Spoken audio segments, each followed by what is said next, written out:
Shu yoshlikda kamroq ishlaganim uchun pensiyam kam chiqyapti-da. Pensiyamni qanday ko'paytirsam ekan? Assalomu alaykum ota. Nimadandir xavotirdamisiz? Pensiyam kam chiqib qoldi-da. Xavotir olmang. Hujjatlarni to'g'rilasak, pensiyangizni oshirish mumkin. Rostdanmi? Albatta.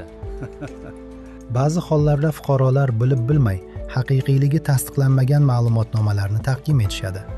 Pensionerlarning soddaligidan foydalanib, ayrim nopok shaxslar ularni ishontirgan holda noqonuniy hujjatlar tayyorlashga yordamlashib, pensiyalarni oshirib berishni va'da qilishadi.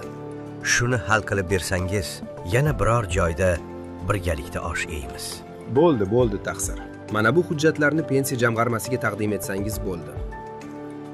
Ma'lumki, pensionerlarning ovoragarchiliklarini oldini olish maqsadida qonunchilikka muvofiq pensiya jamg'armasi tomonidan 2005-yilgacha bo'lgan davrdagi ish stajlari fuqarolardan ortiqcha hujjat talab etilmasdan mehnat daftarchalaridagi yozuvlar asosida qabul qilinadi. Lekin ayrim nopok shaxslar tomonidan mana shu holatdan foydalangan holda fuqarolarni pensiyangiz miqdorini oshirishga yordam beraman deb aldab, 2005-yilgacha davrlardagi ish stajlarini noqonuniy rasmiylashtirish holatlari uchrab turibdi. Voy, pensiyam oshibdi. Yigitning gapi rost ekan.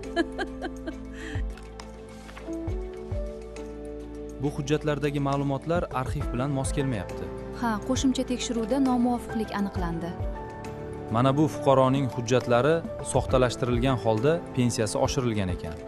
Uning pensiya ishiga tegishli chora ko'rishimiz kerak ekan.